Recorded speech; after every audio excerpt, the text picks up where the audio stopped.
But the reality is, this government cannot execute.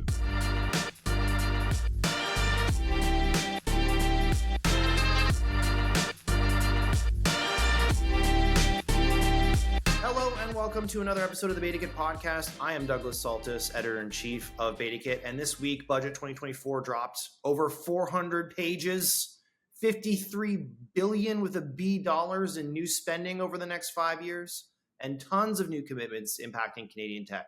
We're talking AI, open banking, clean tech tax credits, procurement and pensions, more Vicky money. I thought that wasn't supposed to happen. And you know what? None of it matters, because the government also announced changes to capital gains taxation that has prompted an immediate and loud response. So consider this a Budget 2024 emergency pod. Joining me and co-host Rob Kennedy is one Matt Roberts, sometimes investor, now full-time pension author, and Ben Bergen, the president of CCI, who just got out of a very, very long meeting with members of the Canadian tech ecosystem who have signed an open letter drafted, I believe, by CCI, basically saying, nuh-uh, not like this, in conversation with Minister Freeland. And we're very eager to find out maybe what the results of that conversation was. So I think for our audience who has not maybe been tracking this in real time, as we are want to and forced to do, we're going to go through some of the finer details. I'll also note on BetaKit, we have a 2,500 word budget explainer, in addition to several follow-up articles for you to follow along. But we'll walk you through the fine details, because the fine details matter. But maybe, Ben, do you want to maybe set the context for the response that your organization has been corralling and participating in, that has led to this conversation? It's not often that the finance minister is speaking to groups 3 days after the budget drop in extended meetings about finer points of tax reform, right? Like, that's a net new. Yeah, no, for sure. I think, for those who haven't followed, but in essence, capital gains tax was added, basically, creating a different structure in terms of how things would look. And the response was almost immediate. It was almost palpable. I was in the Innovate West conference when it happened. Innovators, other business leaders were around there. And all of them that I know, kind of began grabbing me and saying, like, what does this mean? What's going to happen? My phone was blowing up, getting emails. And so what we've really seen happen is a real concern about what this means for the innovation ecosystem and what it means for Canadian tech companies. And so we have launched, really a response to it. And the response is really kind of predicated around three kind of main concerns, right? The first is definitely the actual structural piece of this policy. Candidly, it's still actually a little bit unclear how all of it will technically play out. The government didn't do a technical briefing after it, which is actually quite unusual when you do try and implement this type of tax policy.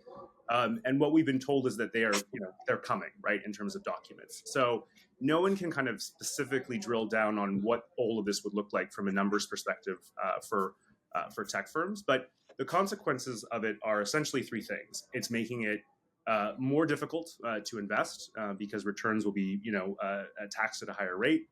It's potentially going to cause problems for firms being able to keep and retain talent here in Canada, because tools like stock options become less desirable for laborers, and so therefore, how you're going to keep and retain these best and brightest people is a real issue.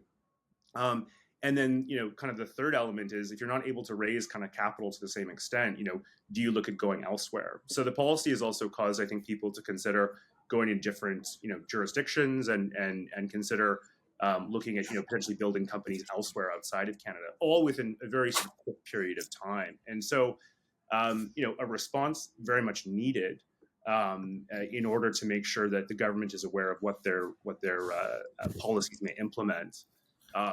And I think, to add kind of two more quick things to it, the way that this is being framed, or has been framed within the budget, but also now publicly from the government, is one of very much that Canada, needs to tax these people because this is, the only way that we'll be able to pay for social programs like housing and sort of going after that kind of soak the rich type mentality. And I think innovators are very uncomfortable with that, the way that they're trying to be portrayed in this narrative and really being used almost as a political tool for the Liberals, I think is a real sticking point for a lot of people. And then the last is also, the vibes that's coming out of it as well. So already in international news, it's been made, abundantly clear that Canada is extremely unaffordable because of our housing. And now, we're seeing reports in places like Futures and Bloomberg that, Canada doesn't celebrate success. Canada doesn't want to pursue prosperity. And that it's a country that is taxing some of its most productive people in a time when it has a productivity crisis. So we're having our Trump election moment. That's great. Okay. You have touched on a couple of things that I'm going to make sure that we get to throughout the conversation. I want to get the other two in here, but before we move away from this meeting, I think you, to my understanding, well summarized what was conveyed to Minister Freeland Finance. I think noting that there was no technical briefing is really, really important. I want to ask you two quick follow-up questions, then we'll get into the real meat of this. Was most of the conversation based around trying to get the additional details to understand this? Because I think some of the commentary online is because people are speed running net new tax planning that they weren't expecting. And what was the response and level of reception to this from Freeland or finance in general? Yeah, so I think, on the getting the documents, those have now been asked for, and, that'll be some of my follow-up. So stay tuned. We've been told that we would be, shown documents that indicate that, innovation doesn't actually decrease if you increase capital gains. But look, part of my concern is that these studies come from, the US, and we all know that as the, global hegemon, rules and how things apply are very different compared to an open, small economy like we are here in Canada. So I think that's going to be really important to sort of suss it out. And then in terms of, what's next, I think we got to keep pushing. If this is going to be as detrimental to our sector as we think it is, and to Canada in general, we got to keep organizing. We got to keep coming together, and we've got to really make it clear what this means for Canadians. Okay. We'll dig into that more. But Rob, I know that we are tight on time for your level of participation here. I want to maybe give you an opportunity to kind of kick this off a little bit. I'll say maybe just the order of operation of this podcast, because we're actually recording kind of real time Friday morning on the 19th. Friday morning my time. I'm in Vancouver. Great choice for me to be there this week. But shortly after this meeting with the minister, we'll go back and we're going to walk through the details of the capital gain stuff as well as some other things.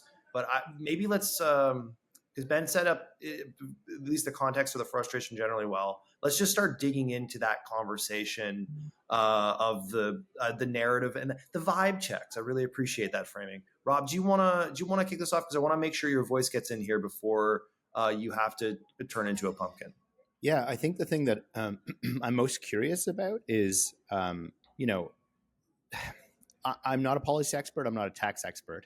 What I would say is that it feels like these types of situations, again, there's the politics and the signaling, and then there's the actual policy. And it sounds like light on policy, high on politics, which is not helping the conversation here because everyone's just like freaking out. The two questions I had generally were, and this I think goes for the whole damn thing, which is is this why is this a surprise? Is this let's dangle this and a negotiation's supposed to happen? So this is a politics sausage making question. And I guess the second half of it is, I believe that the argument specifically to the point that you're making, Ben, is it feels like, okay, so those who have an exit at some point will pay a greater capital gain at some point, and it will go up. And I believe they also messed around with it. It went from 50 to 66%, but there's also a bunch of other exceptions. So it's not like if you have a substantial exit, you will pay more than you did before. I understand that in venture type of investing, the long-term bets are the ones that we're talking about here, right? We're focusing on a very specific cohort of human beings and specific kinds of outcomes. And the argument that I think they're making is that, and then we're going to use this money for housing. And to the point about humans and productivity and whatever, if they let's magically assume the math works, and I understand this does not happen in a vacuum. There's many other policies, things that are happening. There's many other taxes and other things that are coming around. What I'm wondering is, if you take this money and you actually reduce housing, do you not make it more affordable for talent to come to Canada? And you know what I mean? Like the argument is self-contained. I'm struggling to understand the non CEO founder or VC exit happiness. They're paying a little bit more on $50 million. You pay a little more than 50. You know what I mean? Like, I'm trying to understand why is this truly an innovation problem, or is this we don't want to pay more tax? Okay. Before we get to that question, which is the big one, that's the turducken we're going to have to navigate. Let's go back to the surprise thing first, because I think that's really important, and I want to maybe get Matt in here. Because at the very least, we saw some reporting. This is a government, like most governments, that likes to tease announcements before the budget specifically talks, to the point of even announcing the $2.4 billion in AI commitments. Mm-hmm. And I think they had 23 million in housing commitments announced before the budget actually dropped. Yeah.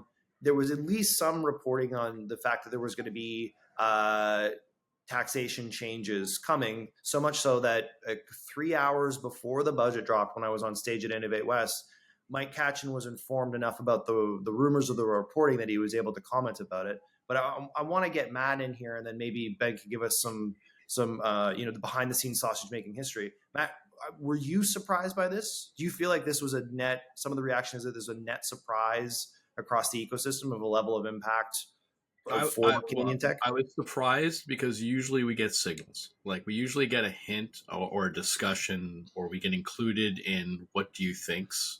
Ben would be more included in those than me. But there was really no hint this was coming until about a week or two prior to the budget dropping. And I think it's one of those things where this is the primary recycling mechanism for capital within our ecosystem. Capital gains is, where angels get their money, where they take that money, put it back into new startups, where LPs get their money, where they put it back into venture firms. So capital gains is the fundamental mechanism for capital flows in the innovation system. And so when that gets affected, that has second and third order effects throughout the ecosystem that most people don't think of. And I wonder whether or not they thought of this as clearly as they should have about what kind of effects this would have. Yeah, that's great. I'm going to just jump in here and note, because there's obviously a variety of takes that have come online. I want to read one from Daniel Eberhard posted to LinkedIn's kind of having its moment when, remember on Twitter, that monkey was found at the Toronto IKEA, and then Twitter exploded for a day. I feel like this is really LinkedIn's moment to shine. A lot of thought leadership actually being driven here. This is from Daniel Eberhard of Coho, who I was also speaking to on stage at Innovate West. He's saying, I actually think too much is being made of the capital gains increase relative to the broad concerns, but the framing is dangerous. It's not that this is for the 0.13 richest Canadians. It's the 0.13% of the biggest tax events in a given year. If you work for 14 years and sell your small business, you spike into this bracket for 1 year. That's 14 years of latent compensation. That doesn't make you the top 0.13% of wealthiest Canadians. That's a dishonest framing. He also noted that not enough is being made of raising the lifetime capital gains exemption, which we're going to get to. I promise you we're going to give you the numbers for this. He says, which is great to see, and it's an important win for a lot of folks. So just to reinforce, Matt, that this is not just coming from your chapeau. There does seem to be issue with that in terms of maybe an understanding of how Canadian tech captures the value of the effort. But I want to go back, Ben, answer for us when the sausage making, because finance, upon multiple requests for comment from BetaKit, would only tell us on background, unattributed, that lots of effort had gone into researching and identifying this. And from your what you indicated of the meeting with Mr. Freeland, they're apparently going to provide documents at some point. Knowing that we had you on the podcast before the budget dropped to go heavy into shred, and that the week before you were dropping a massive meta procurement recommendation. I don't remember any text messages from James McLeod, savvy CCI comms director, saying, "Hey, stay tuned for our reaction on tax stuff." So, can you confirm or deny the level of surprise, or maybe the level of pre-communication from the government or work being done? Was this on your radar at all? On capital gains piece, no. Right. I think this was caught people off guard. In terms of what was going to be announced. Look, we thought there might be measures, but I think, like, if I'm going to actually roll us back, I'm going to say something, very, very spicy. I think this was a comm strategy that wasn't properly thought out. I think the government needed to change the channel on two things. One, Canada is not doing well as a country. We are now 25% poorer than the Americans. We're now 20% poorer than the Australians, and we're 20% poorer than the Danes. And the reason why we can't pay for the social programs that we care about, and the reason why we're having issues around housing and inflation and others, is because of mismanagement from this government over the last 8 years. So they had to change the story about who is to blame for why we as Canadians are struggling, and they have to make it the 1%. They have to make it a group of people that they can say that we can be mad at. And they also have to change the tone on the carbon tax. Right? I mean, the Conservatives had basically been going at them hard, and they needed a new tax or a new narrative to talk about. And so I think this was really more of a comm strategy by the government. And when you actually kind of dive into it, it's hard for them to kind of show their work in terms of what they're looking at. And I think to sort of verify my comments, I think there's a couple. One, I think, what the CEO of Coho is saying is correct, right? That Coho or Cohere? Coho. Sorry. Is saying is like, look, the number that 0.13 number each year that's actually going to be impacted by that is disingenuous. That those are events that are happening in terms of when people are actually actualizing them. So, we've looked at numbers that actually show about 20% of Canadians are actually going to be impacted by this tax. It's people selling a small business. It's people selling homes. It's people that are doing certain other activities. So the government very much is trying to frame this as an us versus them, rather than us talking about their inability to grow our economy. And then, to kind of double down on that, you have the Prime Minister coming out the next day talking about how we just want more tax fairness, right? I mean, the whole thing is structured is around tax fairness. Mm-hmm. So, I think that this is a document that is meant to try and win them an election. I think it's a document that's going to try and get them to win back working class people who, are extremely upset and frustrated with a system that hasn't benefited them in years. And ultimately, I think it's trying to pull back some of the people that have moved over to the blue team who enjoy Pierre's anger and his frustration and are trying to now redirect it at a new group of people. And so that's why I think collectively, we as a sector have to come together and say, look, we create wealth, we create prosperity in a moment when we as a country are struggling. The fact that you would try and handicap our ability to be able to do that is outrageous and really shows your inability to actually lead this country into a place that we as Canadians want to go. Rant over. Okay, no, this is important. And very speaking articulate. to Rob's question, that I think this framing of that, this was set up in a specific way. They were maybe picking a fight, and they didn't really vet the fighters involved. Now, I'm also noting that we're a Canadian tech podcast. We talk about Canadian tech and tech from a Canadian perspective.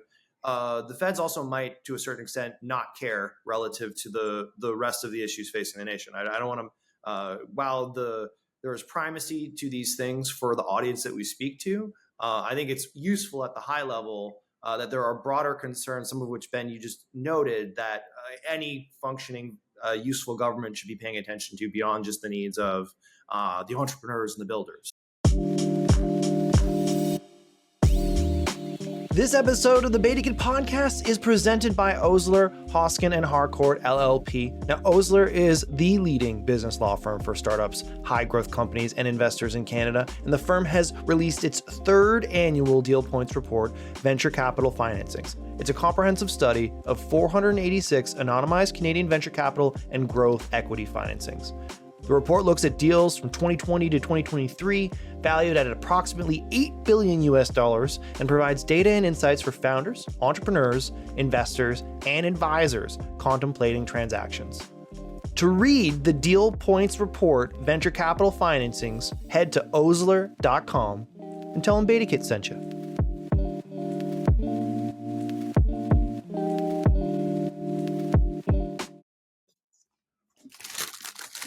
All right, we're back. We might have lost Rob Kennedy, but we're just going to keep rapidly reacting. And importantly, we got him in asking really the question of the moment.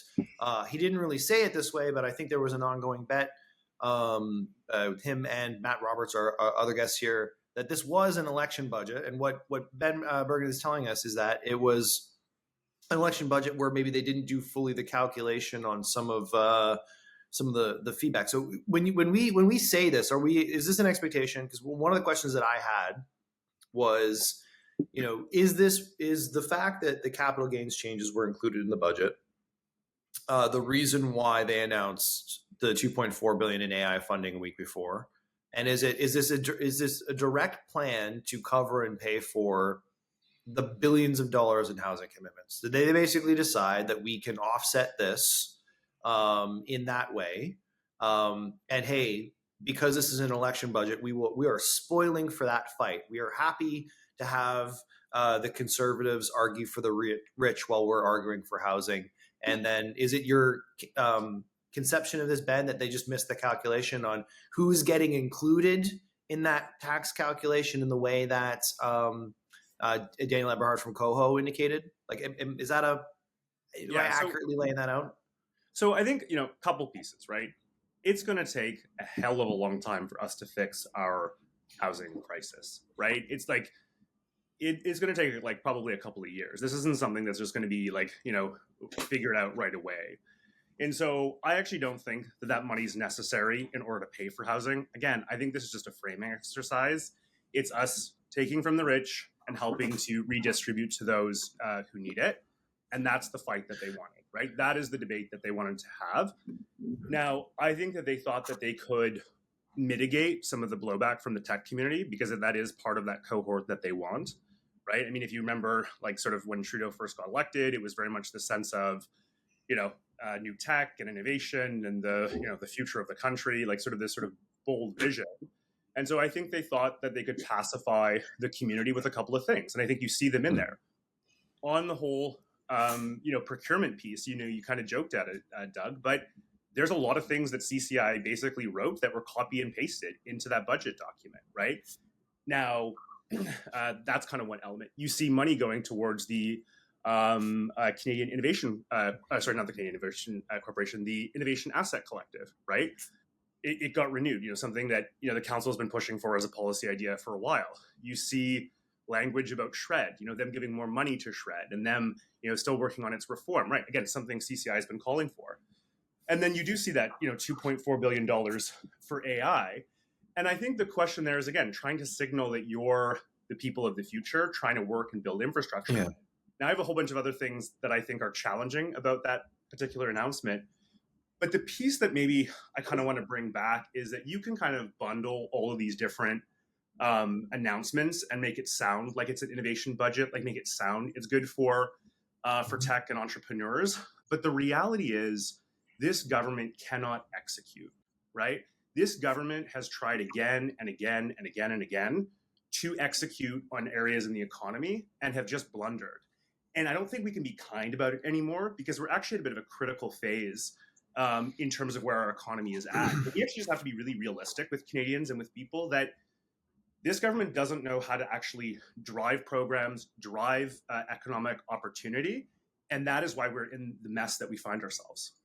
Okay, so the miscalculation is in one sense a reflection of the whole issue, in that they couldn't even execute on their strategy to offset this, because from at least the perspective of the tech ecosystem, they got some of the details wrong, which we'll get to. Matt and I were talking in the little break where we shot Rob out of a cannon.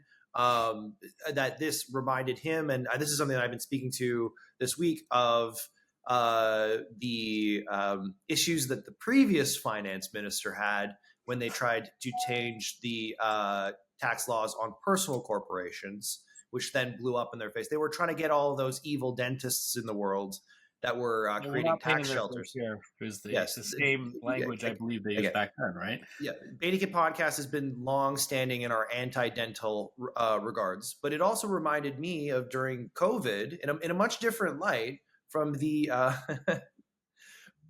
previous ICE minister, when they had the Canada Emergency Wage Subsidy, but it was not structured in such a way that high growth venture-backed companies could take advantage of, because they didn't have revenue to lose. Mm-hmm. They were burning through venture capital. And then ICE had to create a different kiddie fund through IRAP to cover that off.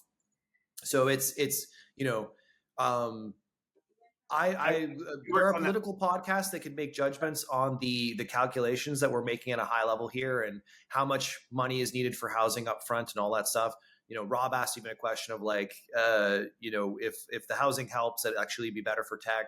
If all of these other entrepreneurs that I'm seeing on Twitter and LinkedIn actually leave Canada, I will probably be personally saved in housing issues, because there'll be more homes freed up. But I want to get to this level of execution where, beyond the strategic framing, the consistently dropping the ball in the details, and that's creating them to have to rapidly book sessions with you, Ben. I'm sure you speak to the finance minister regularly, if not often, but probably not in this format 3 days after a budget. Does that resonate as a read? Do the past historical examples connect to you, and how this government has approached executing on their messaging? Yeah, I think they start with a communication strategy and they work back, right? They don't actually look at what are the outcomes that we want to achieve. I think it's how do we go say something that makes us sound good that we can then go and talk about, and then fast forward, you have to go back and look and see, oh, did they actually accomplish anything? Like, here's the big question I have: how many trees have they planted after telling Greta Thunberg that they would plant 2 million? How many have they planted? That's what I want to know, right? Like, that's the level that we're at, where we don't even know that they're able to execute on something as simplistic as putting trees in the ground. And so when we're talking about something as complex as industrial policy around innovation, there's a reason why superclusters were downgraded to just clusters. There's a reason why they scrapped CIC. There's a reason why it's taken them 5 years to get around to shred. So the piece here is that, like, we're not done. We've missed some other ones that they've. No. This is just me giving you a light sprinkling. Like, do you want to know the craziest one that I've got for you? Okay, so they created the program. Let me just make sure I get the name of it. There's so many of these I don't remember. It's also because I'm not very bright, so that's fine. But if you remember back in 2017, they created this skills and innovation plan. So the goal of the government was to double the amount of small and medium-sized tech firms in the ecosystem from 14,000 to 28,000 by 2020. Okay. We now find ourselves with only 10,700 high growth, small, medium, and sized firms. So we've actually now decreased 3,300. So the question is, like, when are they being held accountable for blunder after blunder after blunder?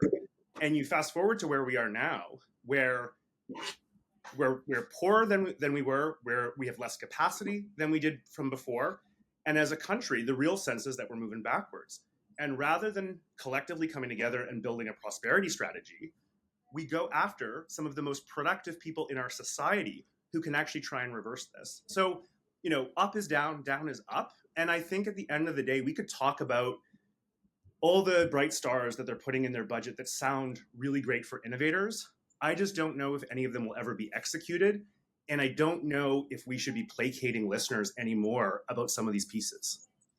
Okay. I just want to note, Ben, you're completely wrong about CIC. As they have mentioned numerous times, they're just extending the delivery of that to 26 or 27-ish. And they've met their open banking commitment kind of to release legislation because the budget said it's coming soon, right? And that's like as close as you can get to a date. No, okay. So noting that Matt was here, listeners, he's being sarcastic there, by the way. Just to be Yes. he's being very sarcastic. Like that, if you do not get irony or a sense of humor, that is Doug's very funny joke.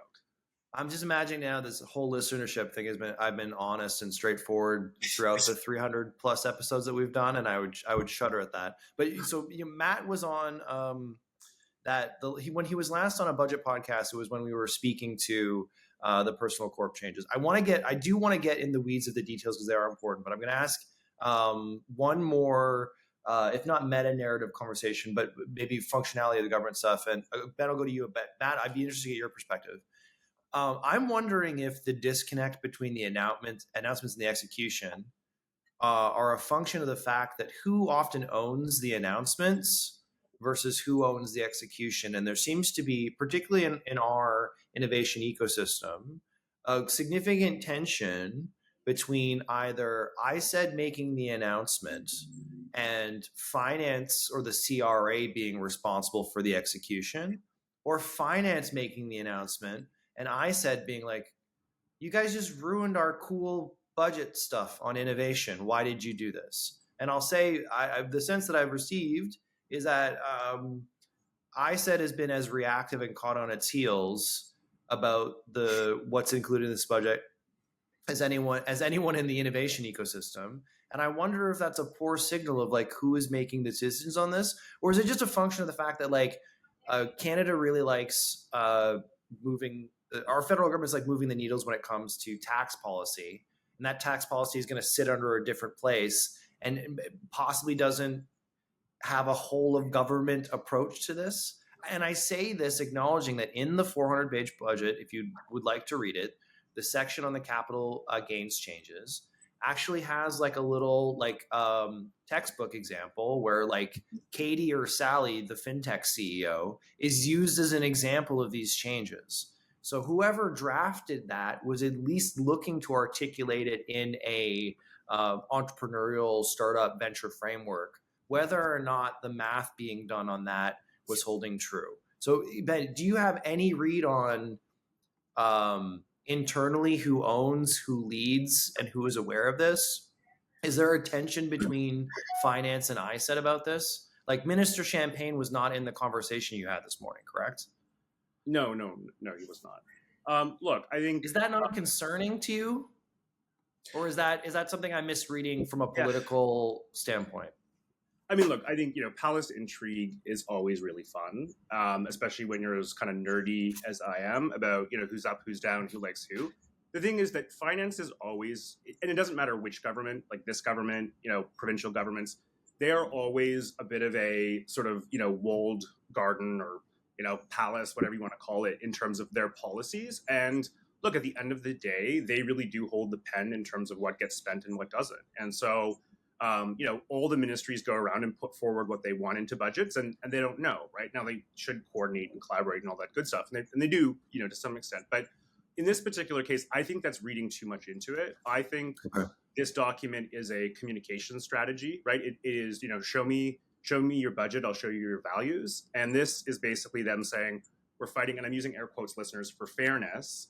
And we're fighting for, Canadians who need to, get their fair share from the rich. So I think this document is exactly what it is. It is a comm strategy for the next year, 18 months, on how they want to try and turn the tide of their low poll numbers. Okay, so Matt, do you got a read on that? Do you view budgets as comm strategies? That's horrifying to me. And did you have any sense, like mine, maybe Ben saying we're maybe misread or overweighting, that ISED was like ready to go to war on this? I'm pretty old, so I remember when budgets were carefully crafted and thought out, and they've always been a comm strategy to them. But after the budget comm strategy, you walk into a room, or you're in a room with a bunch of people who explain to you what they were thinking when they came up with this strategy. and they didn't do that here.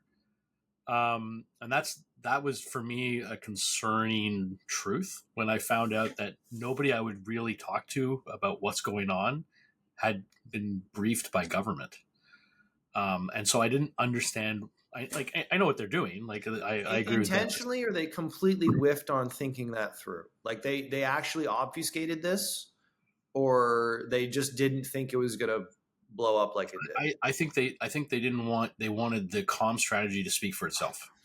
I don't think they wanted us to think about this from a from a policy point of view. Like this is not a policy. We're not having a policy discussion here. If this was a conversation of let's fix our tax code in Canada because we have differing levels. We treat capital gains and we treat dividends and we treat income all differently as to how they get changed. And let's talk about refining those systems together in a broader conversation. I think I could get on board with that. Right, Matt. Tax code changes were a 2016 election promise. I know. This is because it's 2024. Okay, yeah.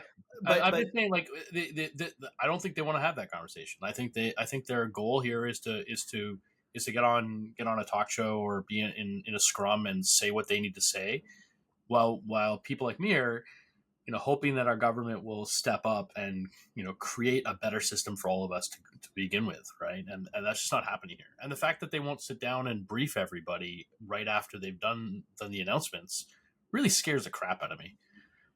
Right? Because I don't think that's like, I can't remember the last time that was not done. Okay. At least in the last 10 years, that has not been the case. And going back into the early 2000s, like you would have people in a locked room reading the budget and getting advice, right? So under Harper and going back into Paul Martin's years, like, yeah, I remember those. Let's have the policy conversation that they weren't prepared for, didn't want to have. And I think we've been promising this for some time now. I'm going to go through the capital gain stuff. If you do not know, there are proposed increases on capital gains effective June 25th of 2024 this year. That's pretty soon. For individuals that earn more than $250,000 Canadian, individuals, the government is proposing the inclusion rate on capital gains goes from 1/2 to 2/3, so 50 to 66%. Notably, and this is important because we're going to get into this, all capital gains realized from businesses and trusts will be increased from 1/2 to 2/3 regardless. In addition to that change, we got a lifetime capital gains exception increasing from like around 1 million CAD. It's like 998,000, whatever. It's matched to inflation, is going up this year to 1.25 million, and will continue to be indexed to inflation. So we'll continue to see that increase. So they're basically announcing something that changes in perpetuity. In this budget, there is also the proposal of a new Canadian Entrepreneurs Incentive, which will reduce the inclusion rate to 33% on a lifetime maximum of 2 million Canadian in eligible capital gains. Now, importantly, the government is saying that with that and the lifetime capital gains exemption, if you are an entrepreneur in this country, you're talking 3.25 million combined exemptions. But the devil is in the details here. It's important to note that 2 million in new eligible capital gains is going to increase by $200,000 a year starting in 2025 until it reaches 2 million by 2034. And there are a variety of exemptions on who can claim that. So specifically, if you don't own more than 10% of the country, I think there is 10% of the company. Sorry, the ownership level of ownership in the company by country matters. So if this is not a majority owned Canadian company, even though it's domiciled here, you might be incapable of utilizing that. And then, for anyone that is part of a ESOP plan that might be looking to utilize this, well, I would like to know if your company offers you an ESOP plan where your personal holdings would be more than 10% of the company. So now the feds are saying that these new tax measures will bring in around 19.4 billion Canadian in revenue over the next 5 years, starting next year. Ben, Matt, am I missing any of the specific details here? I know we could get more into the exceptions. I think when you're talking about the additional technical briefing, there are a lot of open questions on who this will apply to, who it will not apply to, that is causing some of the consternation. But is there anything that you feel that I missed? 5 years. That you missed the 5 year component. So it's the 5 years and 10% ownership. It's in the same bullet point line. So you have to have owned your shares for 5 years, and you have to own more than 10% of the company, and you have to have owned it from the inception of the company in order to qualify for this entrepreneurial carve-out we're talking about. And so you start doing the math on all the companies I've ever worked with in my life, and if you have more than 2 or 3 co-founders in a startup, I don't see how this math ever applies to anything I've ever worked with. That's gotten over a $40 or $50 million exit. Because the expectation by that point, they're no longer owning 10% of the company. Yeah, even Canadian corps that would qualify for the Canadian CCPC status, these things will not, they won't apply. So they're excluding. It feels like they're excluding venture capital deals right off the top. Okay. I just realized something. There's another component here. I mentioned the corporations and trust component, that you have to be as I understand it, individual owner of these shares. So if you have set up a family trust or you have a holdco for this, and you are an entrepreneur, this does not apply. Which I think either of you could speak to this a little bit more, because as I said before we started recording, I am just wealthy enough to not be bothered by any of this. It's once again flies over my head. But I know personally that there are a variety of entrepreneurs, investors, high net worth individuals in this country who are deploying capital, who often use those mechanisms in their. I'm going to say tax planning. We can evaluate whether they're shelters or we should eat the rich in other conversations. They're generally flow through structures on the trust side, and then on the corp side, they're a mechanism to shield until you pull the capital out, right? So yes, they're sheltered for a period of time, but they're not endless, and they do have expiry dates on trusts. I think they're 20 years now, and then on corps, it's a different type of vehicle. Yeah, and again to Dan's point that we mentioned off the top. This idea of oftentimes that planning is done because that moment of realization for entrepreneurs in this country could come once in a decade, over the course of a decade, in one moment, right? Ben, is there anything else that I've missed here, or anything that you're hearing or questions from your constituency about the fine details of this? Yeah, no, definitely. And I just want to make one thing clear, Doug. I am not also as financially wealthy to have to understand this as well. I just don't want you to feel like you're alone in this conversation. I think it's only Matt who might have, luckily, that privilege of fully getting into it for himself. But the other piece also here is that it also impacts if you're a publicly traded company, right? So this actually, I think, is a really important piece as well. So let's say you are, a really bright person who's working at a law firm in downtown, wherever. What is the lure to take you over to a scaling tech company, right? You're definitely going to be paid less because they can't pay you as much as being a lawyer in a fancy office, but they can potentially give you stock options, right? And so so Shopify just lost their retention strategy. That really connects the dots for me on why every Shopify executive has been messaging about this for every 5 seconds. Yeah, and so that's the piece, right? Is that not okay? So the government is again wanting to say it's going after the founders and the investors and those folk, and in the way that they're trying to capture them, they are. But it actually, for me, really is that middle tranche of highly skilled workers that we're trying to lure to this country to come help us build it, but also folks that you're trying to take from traditional sectors like lawyers, accountants, and others into the tech sector to actually build them up. And this now creates a disincentive where why would you make that leap? It's already really hard for companies to actually actualize the stock options that you do. And now if you get to the end of that journey, right, they're going to be worth even less. So the calculation that folks are now taking is one in which the reward doesn't match the risk. And so part of my bigger concern is that we're actually going to be leaving pools of labor in sectors of the economy that don't transition over to tech as they should be. And that is actually going to stifle our company's ability to grow because they can't actually get the laborers that they need. So this is a huge knockoff effect, not just for the creation of companies, but now actually the scaling of them. Okay. I guess maybe I need to ask the question here because, or I'll note some other commentary that we've seen from the ecosystem individuals that have publicly commented. I'll call out one, Ali Asari, formerly the CEO, just recently no longer the CEO of Tulip Retail. I think was probably one of the first people publicly to say was in favor of this. He said, entrepreneurs like myself should pay more tax on their gains. It's not fair that the average worker pays a higher tax rate than folks who stand to make tens of millions on a company exit.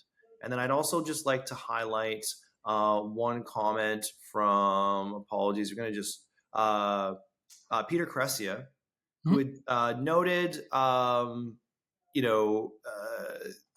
guess, well, I'll TLDR this because it's a much more thoughtful commentary, but generally, like, entrepreneurs should not be building businesses based upon their tax planning. This should not be your first consideration. And I know one of the major comments is that I think we actually have a Mike Serbinis quote in one of our reactions where he's just saying, like, it's time to move to the US, like build your next business in the United States rather than here.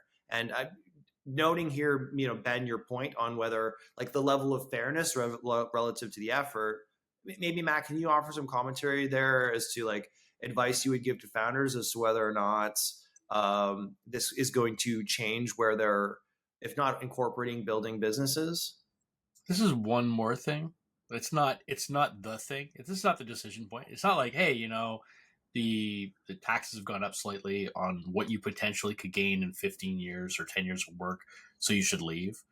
But like, couple this with all the other things that this government has done that work against us in trying to build the ecosystem here, it feels as though like it adds one more brick on the wall that's harder to get over when you're trying to hire your staff in the future. Like I hear Ali, and I don't disagree. Like, I'm all for fairness in taxes, and I'm happy to pay them. But I also like to know that they're being used for things that I think are not being wasted. And with this government, I think there's that. And then there's also the fact that, if you're going to the US, like Mike likes to say, there's 35 times more venture capital going on in that ecosystem right now than there is here. And that's really hard to push. Like, it's just really hard to raise money, and taxing, capital gains is the primary, is you're taking a piece of that primary mechanism for entrepreneurs to get their money, to raise their funds, and to get, and so I hear you. Like, I'd say there's a lot of things going for Canada. We always say this, and we have that conversation, and Ben's a huge proponent of it. But it just feels like sometimes people are rowing against you here, and this is just one more time of rowing against us. Okay, we've touched upon here the impact for founding teams, no matter what their kind of like personal tax planning structure is, as well as I think employees. And Ben made the great note on like for publicly traded companies as well. Matt, what's the impact for investors? Being at Innovate West here, just running into a lot of angel investors, a lot of angel groups. And I won't mention any names here because obviously they were still, it was hours later, they're still absorbing it, but they're like, this actually changes our hurdle for like getting a meaningful return on our investment here. Is there any change to the calculation in which VC firms would be? So the majority of angels do their investing through corps, not often through trusts, but occasionally. The majority of LPs into venture firms go through corps. I very, very few, like less than 10%, I'd say, are direct individuals. So increasing the tax there automatically affects the calculus of what it takes to return capital to them. And so as they pay more tax on the returns, it like makes it more difficult. They have to see a higher return from the VC side of the equation, or it makes less sense, right? And don't forget, most of the way they do investing into people like me is through recycling. So I send them a check, hopefully it's a return. after they get the returns, I ask them for more money. If the government's taking a bigger slice on those on that mechanism, when I go back and ask them for money, there's less money to ask for my end. So, even if you're recycling the capital back through the relationship, the government's got their fingers on it a little bit. Okay, so just a devil's advocate here, then, but also maybe then VCs who are worried about that aren't returning enough money for that to be doesn't the power law eliminate that a little bit? Well, it's the speed of return, right? So you're slowing, because you don't send you send the big checks later. You send the lesser checks first. So the medium base hits come in the first 3 to 4 years, usually in a venture fund, and then the big winners take 8 to 10. So you're going to be in fund 2 or 3 asking for a bigger check. For yourself from those investors, you're not going to, they'll know they have a win, but until they've got it crystallized, they don't have the cash to give to you, right? Okay. Ben, anything else there from the venture perspective? I know that amongst yourself and Minister Freeland, other notable individuals like John Ruffalo, Mavericks Private Equity was in that room. Was there any conversation there about impact on capital deployment and returns and the flywheel that we always speak to? Yeah, I mean, I think particularly into the flywheel, that narrative was brought up a bit. But I think, at the end of the day, the perfect person to quote is the previous finance minister, Bill Morneau, right? Coming out and saying the government has created a disincentive and it's very difficult. I think we always have to recognize any measure that creates a disincentive for investment not only impacts us within the country, but also impacts foreign investors that are looking at our country. So, here's the former finance minister coming out against this measure as well. But also notably the guy who was responsible for the last disincentive that we talked about off the top of this segment, right? So, but here's the piece, right? Is that even someone who was as in the tent as he was is viewing this publicly as a real challenge. Okay. I want to maybe look to wrap this up by going through actually some of the detailed components of what else was announced from this. And, I feel like probably the AI commitments that were announced the week prior have been pretty well covered. And, my kind of sense of the framing was that hey, we're going to give you $2.4 billion in AI compute. And part of the taxation here is then the winners who leverage the spending that we're putting on an AI will just be taxed greater to pay for it. You can read Josh Scott's reporting on the details of those announcements. I will say from that announcement the week prior, we were expecting significantly more details on how that would be rolled out from within the budget, and it just wasn't there. It just wasn't there at all. Do we want to do a little bit on open banking? At time of recording, Kelsey Rolfe just dropped a budget react on the open banking commitments. Once again, the log line there is that the devils are in the details of what this government is calling consumer-driven banking. Again, that's a very interesting narrative framing. I really like the idea of connected finance, but hey, there's the other BetaKit content that you can look in on that. We now have an agency assigned to implement open banking, the Financial Consumer Agency of Canada. They've got a little bit of a budget, I think $1 million to get that going in terms of administrating open banking. And I think also the Department of Finance committed to itself an extra $4 million to complete policy work necessary to establish and maintain a framework and oversight entity, which includes the implementation of a national security regime. Interesting that they would need additional budget for that. I was pretty sure that Abraham Takchian, the open banking czar, after being extended for another 3 months, has completed his term and provided those recommendations. Importantly, the government promised to soon roll out legislation to enact this, but there are a lot of missing details on what that's going to look like. And I would suggest everyone check out Kelsey's story. Ben, am I missing anything here? Again, it's hey, this is continuing to continue, and we have an identified agency, which seems like a big deal. But we also got the update the morning that the budget dropped that Payments Canada had noted that real-time rails will not be available for at least industry testing until 2026. And they seemed pretty chuffed that they were back on track for something that I believe was initially supposed to come to fruition in 2019. Is this back to that idea of just like this is a budget that is there's lots of devils in the details, or the details are lacking here? Am I missing anything on our understanding of open banking? No, I think that's kind of it in a nutshell, right? I mean, quoting William Blake, execution is the chariot of genius. And I think that yet again, let's find out. Like, this sounds great, but let's see how it actually gets done and how it actually comes together. And, look, I think probably more bombastic with you today than I've ever been on this podcast. I mean, for the first time I went on, You're making me feel good. I can be the quiet, polite one here. Yeah, no, like, earlier I was muted, but like, look, the reality is like, we're in trouble, kids, and we got to figure this out. And being nice and polite about public policy and government that is unable to execute has got to come to an end. So sure, this sounds great, but let's actually, see what they deliver. Let's see what the legislation looks like. Let's see who and how they stand up this new organization to deliver, and whether or not it even has the teeth required to fulfill what needs to happen in open banking, right? Because that's the other piece. It's fine, you can build these things, but they're so flim-flam that they don't actually achieve what you want. So yeah, let's wait and see.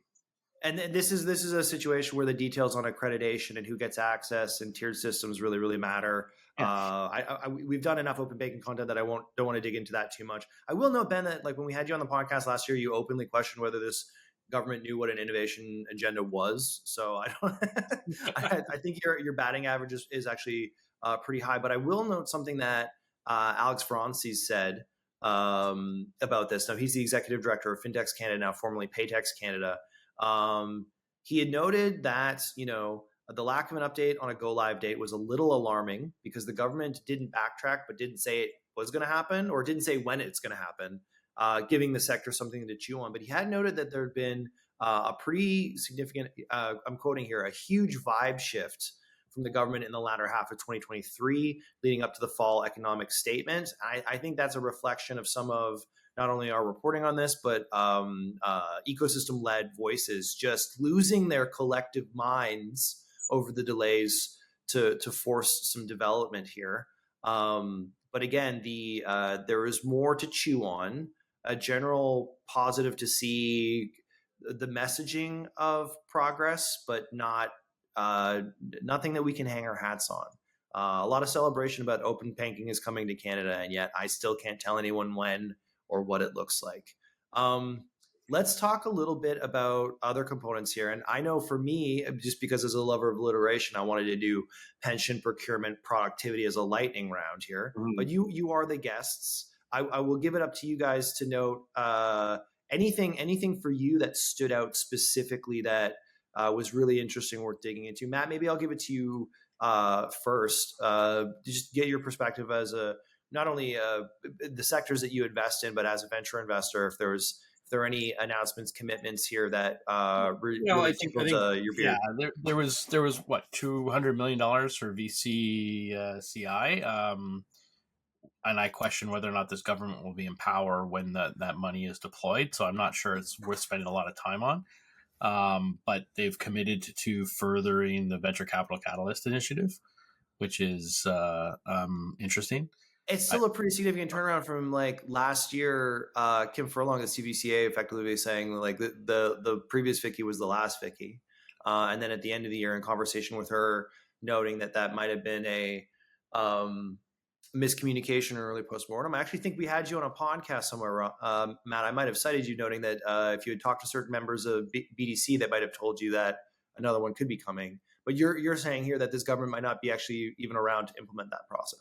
I read a poll like everybody else does. So, but regardless, it's good to see that they want to continue to support the ecosystem. But at the same time, the devil's in the details, and there were no details beyond the line item being mentioned really there, right?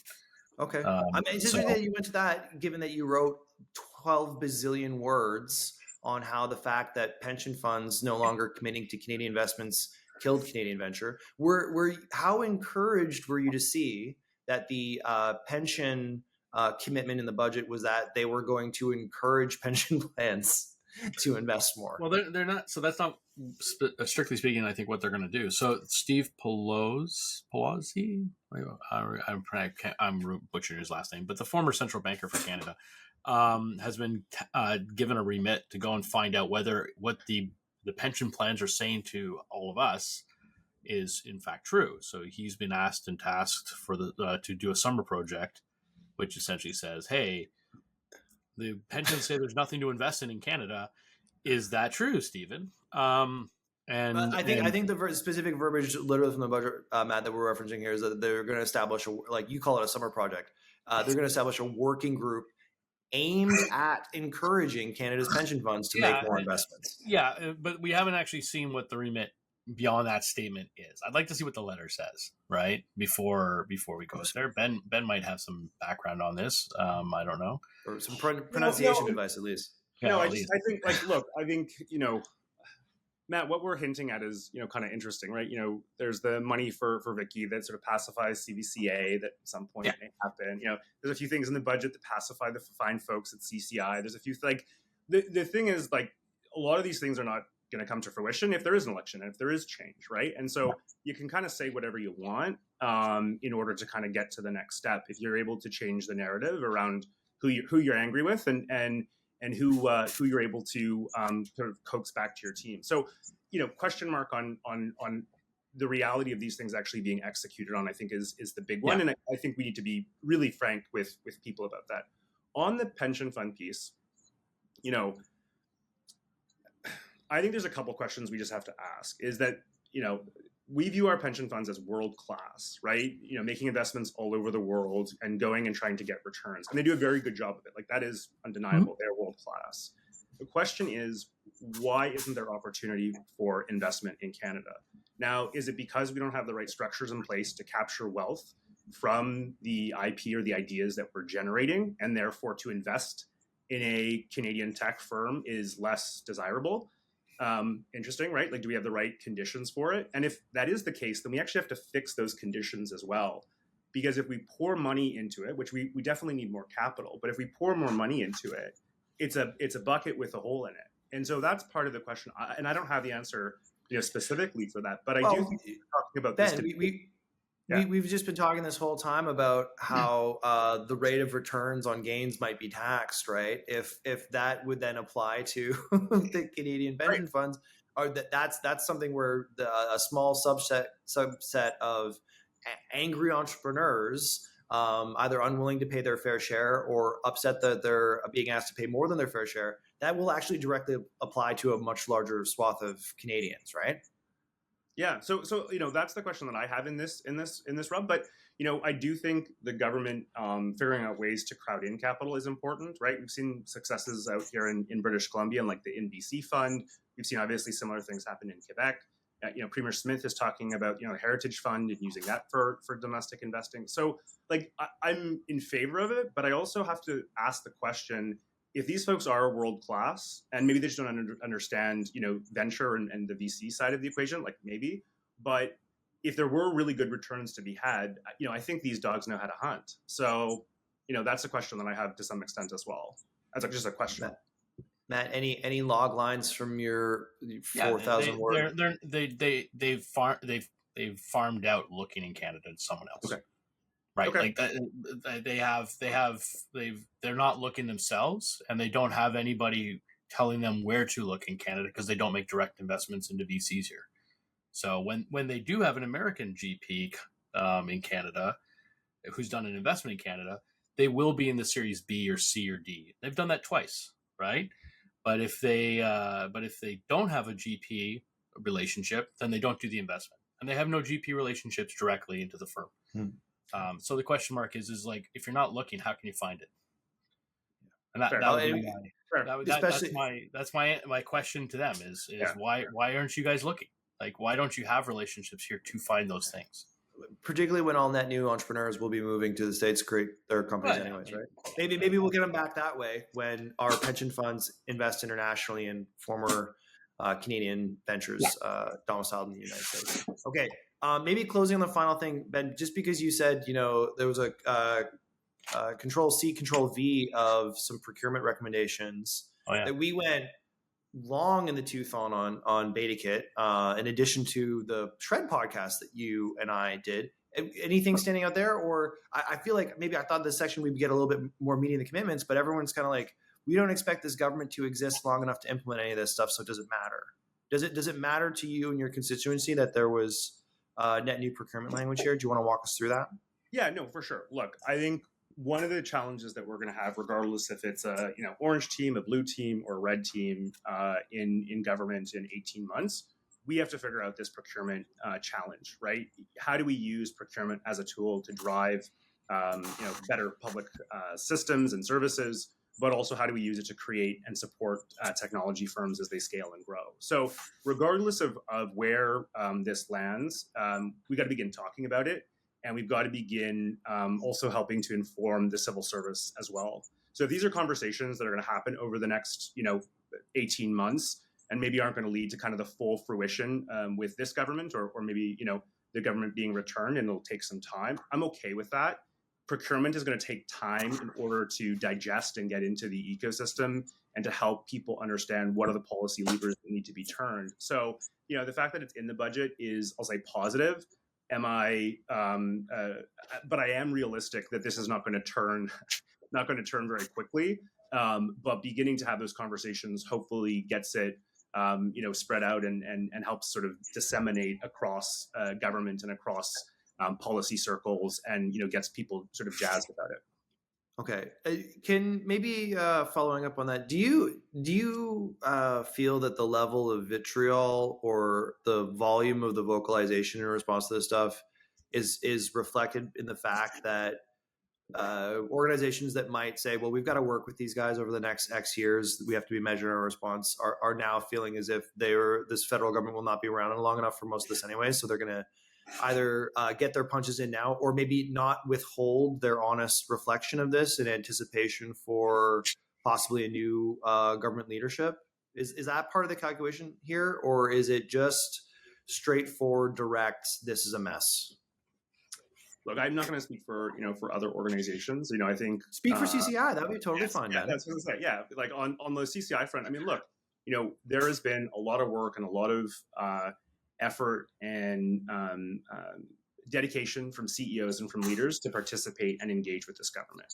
We did it on things like the Canadian Innovation Corporation. We did it on other initiatives as well. I'm going to give a story that I should not tell, that it actually will get me probably in a little bit of trouble, but I'm willing to tell it here on the podcast.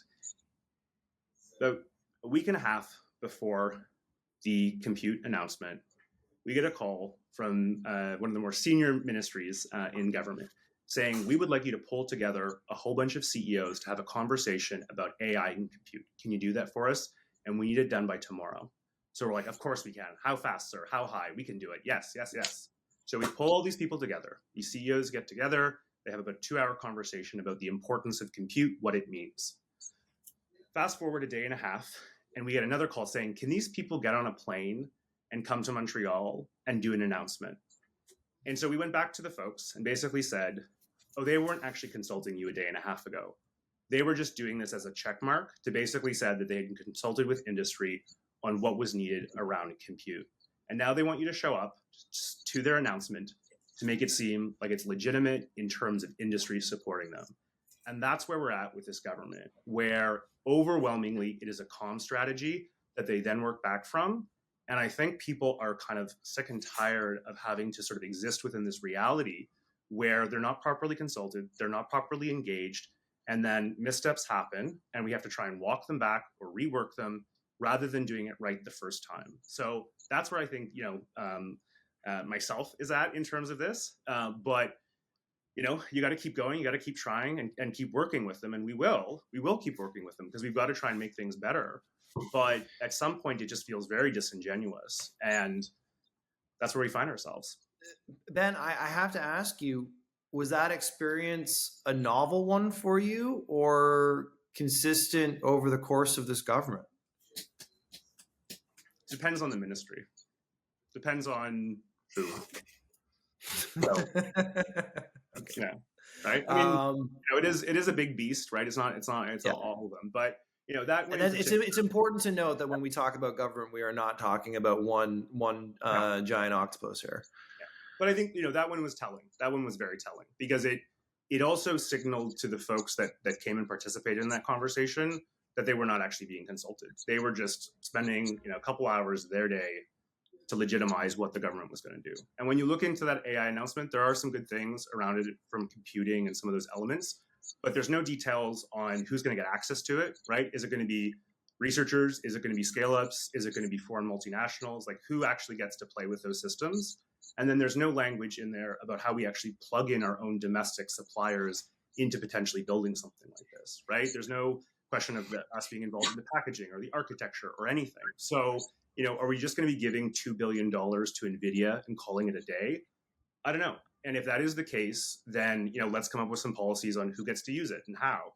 And are we commercializing those ideas that are being generated on it? So $2 billion to NVIDIA is only getting us like 4 chips by the time this money is worth. It's like one video card.